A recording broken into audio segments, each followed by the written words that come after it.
Hotline Miami isn't the easiest to understand, with a whole alternate reality built into the game, as well as the second game taking place before, after, and during the first game.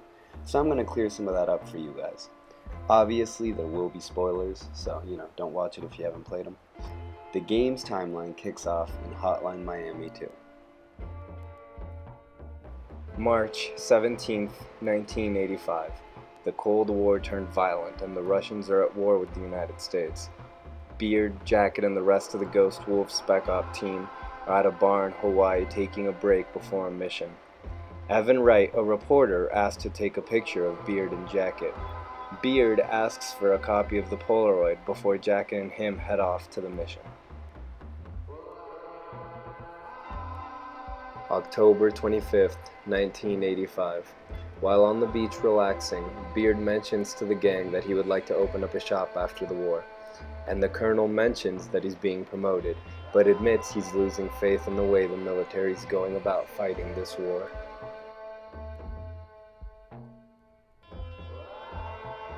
October 30th, 1985. Before a really important mission, the colonel gets drunk and puts on a severed panther's head with the 50 Blessings logo carved into its forehead. Notice the panther and the logo in his tent. This is when the idea for 50 Blessings is spawned.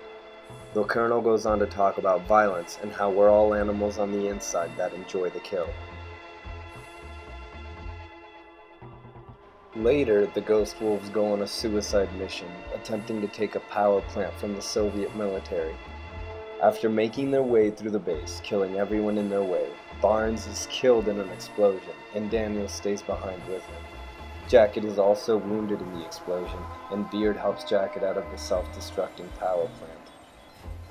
Once out, he hands Jacket the Polaroid of them and tells him, "No need to thank me, kid, it's on the house."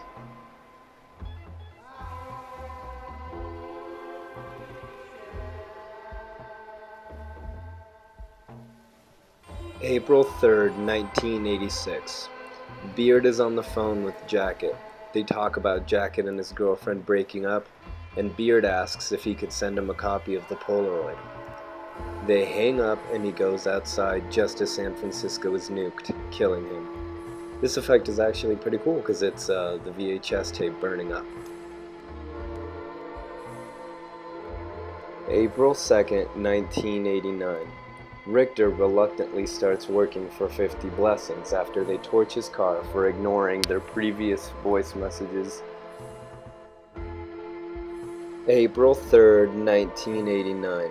Jacket begins receiving phone calls from 50 Blessings after signing up for their newsletter. His first job is to collect a briefcase and deliver it to the dumpster. For the next few weeks, Richter and Jacket go on doing jobs as assigned through voice messages left on their machines. They're not aware of each other or who's leaving the messages.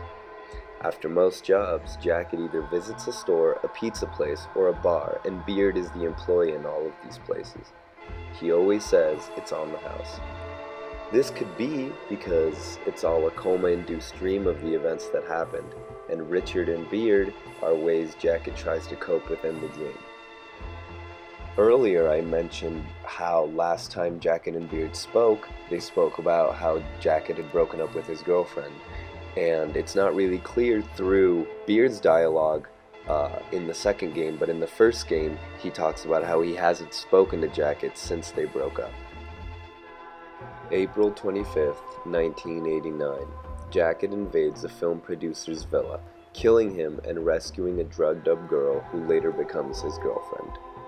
On this date, Jake also starts receiving phone calls after signing up for 50 Blessings newsletter. He shaves his head and goes to do his first job, which, just like Jacket, involves him recovering a briefcase. May 3rd, 1989. Jacket assaults a mob-protected hotel and kills 3 politicians involved in Russo-American coalition, while Biker is trying to figure out where the phone calls are coming from. He follows a lead to a restaurant where the owner tells him to go to Phone Hom if he wants more information. May 23rd, 1989. Jacket is on a job when he receives a call to go to Phone Hom to stop Biker from tracing 50 Blessings. Here, the game breaks off into two realities depending on who dies.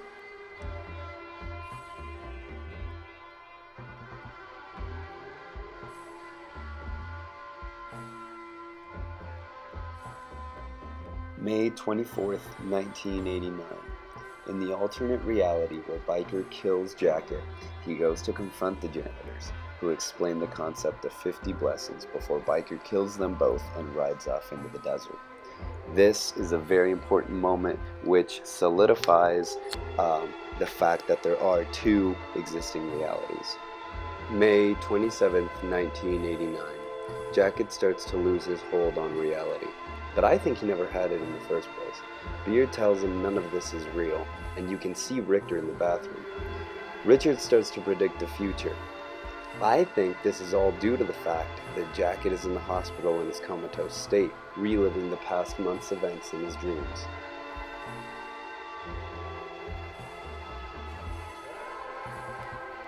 June 3rd, 1989. Jake visits 50 Blessings to pitch them his idea to kill the Russians. He realizes 50 Blessings is behind the phone calls he's been getting and then heads off to do his last job. He dies while on this job, and Jacket finds him and takes his mask. In the alternate reality, Jake isn't killed on his final job, and when he's on his way out, bumps into the man from 50 Blessings, who leads him to his base and kills him for knowing too much.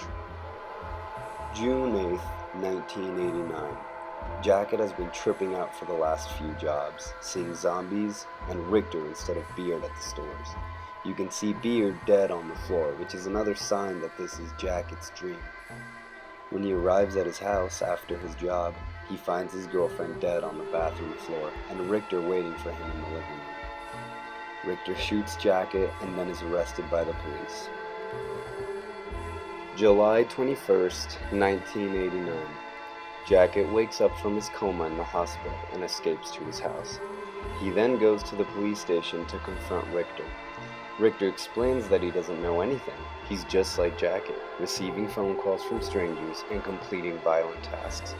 He tells Jacket to check the station for files that could lead to answers. Jacket lets him live and leaves with the files. July 23rd, 1989. Jacket follows the information from the file to a mob boss and takes him out. After killing everyone, he walks over to the balcony and throws the Polaroid of him and Beard off the edge. He is later apprehended by the police.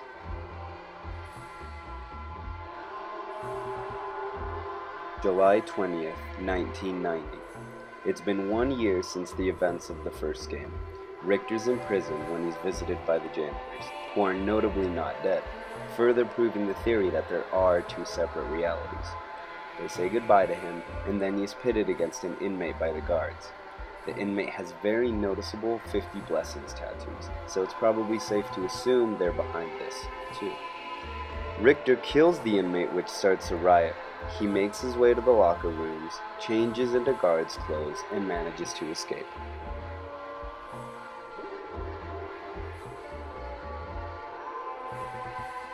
October 25th, 1991.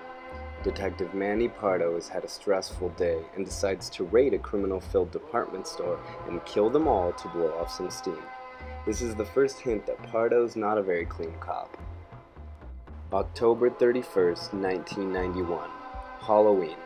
The fans go out to do a job. First thing to notice is no one calls them. They're doing this as tribute to Jacket, Richter, and Jake, hoping to gain some recognition, I guess. Since they aren't working with 50 Blessings, they aren't going after Russians. They just pick and choose from drug dealers and criminals. November 5th, 1991. Evan is at Jacket's trial trying to get information for a book he's writing about the masked maniacs. He calls Pardo up for some information regarding the trial, and he tells him to go see a Russian named Petrov. Outside of the courthouse, the fans can be seen protesting. Also, someone who looks like Biker is there. Maybe this specific event is from the alternate reality where Biker beat Jacket and Jacket ended up in jail. It's hard to know, really. Could just be a dude who looks like Biker, but I doubt it. When Evan speaks to Petrov, he tells him how he thinks it wasn't just masked vigilantes. He thinks it goes a lot deeper than that. November 11th, 1991. Evan takes the subway to go interview Richter's mom.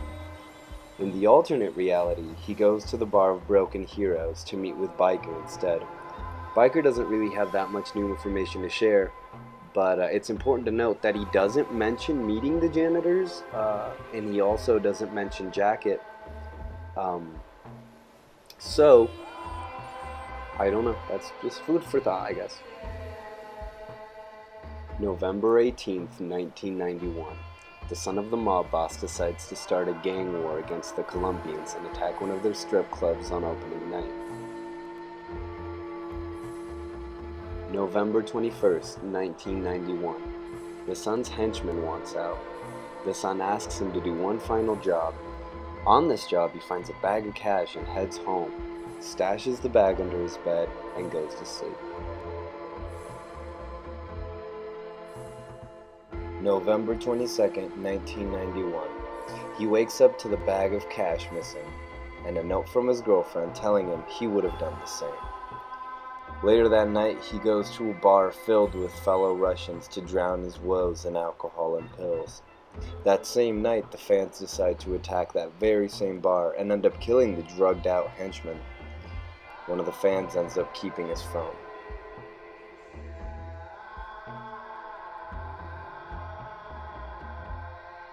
November 27th, 1991.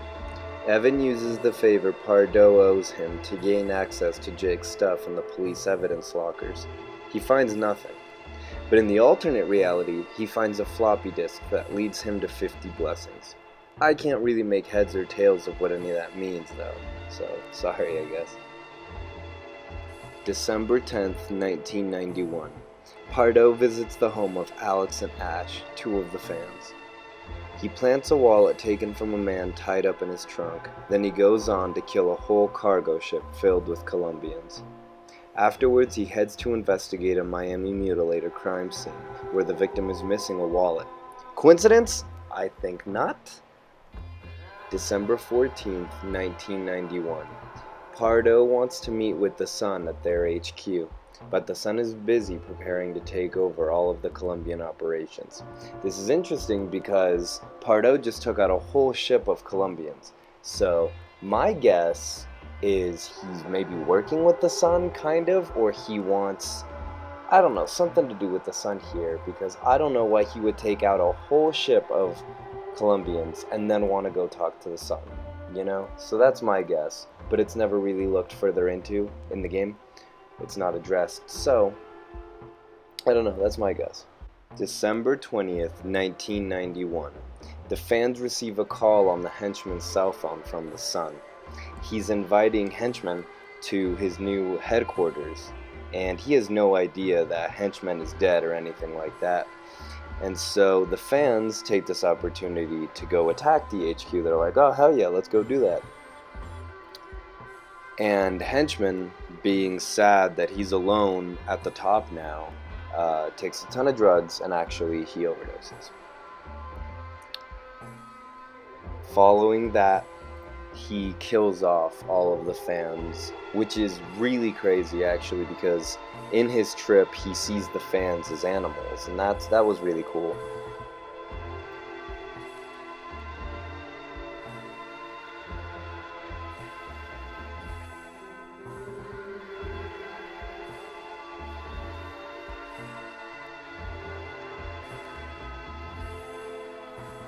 After killing them all off, he willingly walks off the roof, hallucinating that he's walking on a rainbow or something like that. And that's how the Sun dies. December 27th, 1991. Pardo has a dream he's caught as the Miami mutilator and is gunned down. Upon waking up, he barricades himself in his house, insinuating that he was the Miami mutilator all along.